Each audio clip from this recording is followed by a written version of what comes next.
సూర్యాపేట జిల్లా 2.8 లక్షల రూపాయల విలువ గల 10 కేజీల గంజాయి 2 సెల్ ఫోన్ సీజ్. ఇద్దరు నిందితులను అరెస్ట్ చేసిన కోదాడ రూరల్ పోలీసులు 10 కేజీల గంజాయిని సీజ్ చేసి ఇద్దరు నిందితులను అరెస్ట్ చేసి రిమాండ్ కి తరలిస్తున్నామని ఎస్పీ నరసింహ తెలిపారు. ఎస్పీ తెలిపిన వివరాల ప్రకారం ఒడిశా రాష్ట్రం నుండి గంజాయి కొనుగోలు చేసి కోదాడలోని దొరకుంట గ్రామ శివారులో దాచిపెట్టినట్లు తెలిపారు. నమ్మదగిన సమాచారం మేరకు జిల్లా సిసిఎస్ కోదాడ పోలీసులు రైడ్ నిర్వహించి గంజాయిని స్వాధీనం చేసుకున్నట్లు తెలిపారు. గంజాయి విలువ 2.80 లక్షలు ఉంటుందని 2 సెల్ ఫోన్ స్వాధీనం చేసుకున్నట్లు తెలిపారు. నమస్కారం. ముఖ్యంగా మీడియా మిత్రులకి అండ్ ఎలక్ట్రానిక్ మీడియా వారికి అదేవిధంగా పత్రికా విలేకరులందరికీ కూడా గుడ్ మార్నింగ్ టు ఆల్. రీసెంట్గా సూర్యాపేట జిల్లా పోలీసులు గంజాయి రహిత సూర్యాపేట జిల్లా అని ఏర్పరచాలనేటువంటి ఉద్దేశంతో టీజీ న్యాప్ అధికారుల సహాయ సహకారాలు గైడెన్స్ తోటి ప్రత్యేకమైనటువంటి ఫోకస్ గంజాయి వినియోగం, గంజాయి రవాణా, గంజాయి సేలింగ్ వీటి మీద ప్రత్యేకమైనటువంటి ఫోకస్ పెట్టడం జరిగింది.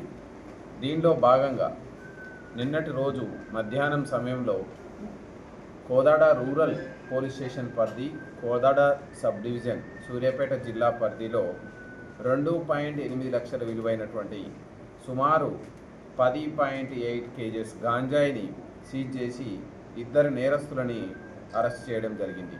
ఇందులో వీళ్ళని అప్రహెండ్ చేయడంలో ముఖ్యమైనటువంటి భూమిక CCS Suryapet CI Shiva and SI Harikrishna, అదేవిధంగా Kodad rural CI Rajitha Reddy and Kodad rural SI Anil and Kodad DSP Sridhar Reddy పర్యవేక్షణలో ఈ యొక్క టాస్క్ కంప్లీట్ చేయడం జరిగింది.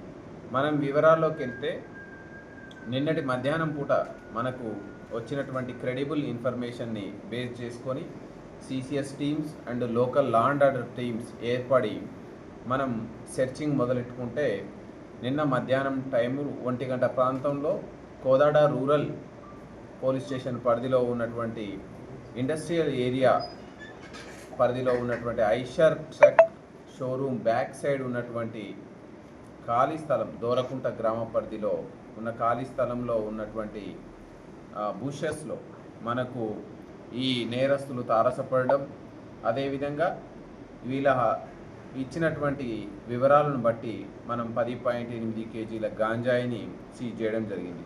ఇందులో పూర్తి వివరాల్లోకి వెళ్తే ఇందులో ప్రథమ నేరస్తుడు అడప రాకేష్. ఇతను డ్రైవర్ ప్రొఫెషన్ చేస్తూ ఉంటాడు, దోరకుంట గ్రామం నివాసి. ఇతని మీద ప్రీవియస్లీ కూడా ఒక ఎన్డీపీఎస్ కేసు నమోదై ఉంది. అదేవిధంగా వనపర్తి సాయి రెండవ అఫెండర్ సాయి కుమార్. ఇతను కూడా ఇంటర్ కంప్లీట్ అయిపోయింది, శ్రీరంగపురం గ్రామ నివాసి, సూర్యాపేట జిల్లా. మొదటి నేరస్తుడు అడప రాకేష్ ఇంటర్మీడియట్ చదివే సమయంలో తన స్నేహితుల ద్వారా ఇతనికి గంజాయి సేవించడం అలవాటైంది. ఇంటర్ అయిపోయిన తర్వాత తన ఎకనామిక్ కండిషన్ బాగలేకపోవడం వల్ల చదువు మానేసి ట్రాక్టర్ డ్రైవర్గా పనిచేస్తున్నాడు. 2023 సంవత్సరంలో కోదాడ రూరల్ పరిధిలో ఈ గాంజాయిని సేవించడం, గాంజాయితోటి ఇతను పట్టుబడడం జరిగింది. దీనికి సంబంధించి జైలు కూడా పోయొచ్చినాడు.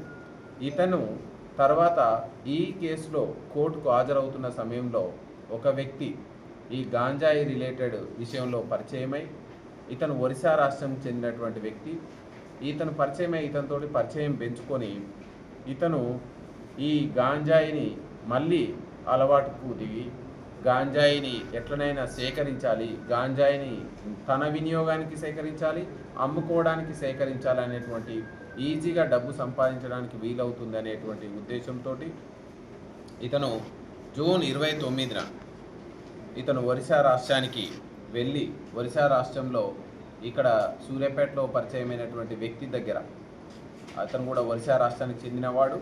సో అతని దగ్గర అతను చెప్పిన ప్రదేశంలో వెయిట్ చేస్తున్న క్రమంలో ఇతన్ని కలుసుకొని దాదాపు 11 కేజీల గాంజాయిని 6 ప్యాకెట్లలో 11,000 రూపాయలు చెల్లించి తీసుకొని వచ్చి ఇతను ఈ దోరకుంట ఈ ఐషర్ ట్రక్ షోరూమ్కు బ్యాక్ సైడ్ ఉన్నటువంటి చెట్ల పొదల్లో దాచిపెట్టింది. వీళ్ళ అమ్మకు తెలిస్తే గతంలోనే ఇన్వాల్వ్ అయి ఉన్నాడు కాబట్టి గాంజాయి అని తెలిస్తే ఇతన్ని తిట్టుతుంది, ఇతన్ని బెదిరిస్తుంది, పోలీసులకు పట్టిస్తుంది అనేటువంటి భయంతో ఆ విలేజ్ అవుట్స్కట్స్లో ఉన్నటువంటి బుషెస్లో దీన్ని స్టోరేజ్ చేయడం జరిగింది. ఇతని దగ్గర కొనడానికి అలవాటు పడినటువంటి వ్యక్తి, రెండవ వ్యక్తి వనపర్తి సాయి. అమ్మేవాళ్ళు, గాంజాయి స్టోరేజ్ చేసేవాళ్ళు, గాంజాయి రవాణా చేసేవాళ్ళు, వీళ్ళ మీద ఏ చిన్న క్వాంటిటీ ఉన్నా వదిలిపెట్టాం. వీళ్ళని మీద కఠినమైనటువంటి NDPS చట్టాలే కాదు, అదేవిధంగా వీళ్ళ మీద హిస్టరీ షీట్స్ ఓపెన్ చేసి అనుక్షణం నిఘా ఉండేటట్టు వీళ్ళందరికీ కూడా పీరియాడికల్గా కౌన్సిలింగ్ చేసేటువంటి దాన్ని కూడా మనం ప్రణాళికలు రచిస్తున్నాం. ఏ ఒక్కరు కూడా దీని నుంచి తప్పించుకోకుండా ఆర్గనైజ్డ్ క్రైమ్ కింద సెక్షన్స్ని కూడా పెట్టేసి వీళ్ళు అంత ఈజీగా జైళ్ళ నుంచి, న్యాయస్థానాల చట్టాల నుంచి తప్పించుకునే విధంగా మనం ప్రయత్నం చేస్తున్నాం. ఈ సందర్భంగా ప్రజలందరికీ పోలీస్ వారి విజ్ఞప్తి ఏంటంటే, మీకు గాంజాయి వినియోగించే వాళ్ళ వివరాలు, గాంజాయి అమ్మే వాళ్ళ వివరాలు, గాంజాయి సేవించే వాళ్ళ వివరాలు ఉన్నట్లయితే మీరు టోల్ ఫ్రీ నెంబర్ డయల్ 1908కి కాల్ చేయండి. మీ యొక్క వివరాలు గోప్యంగా ఉంచడమే కాదు, వాళ్ళ మీద కఠినమైనటువంటి చర్యలు తీసుకోవడానికి అవకాశం ఉంటుంది.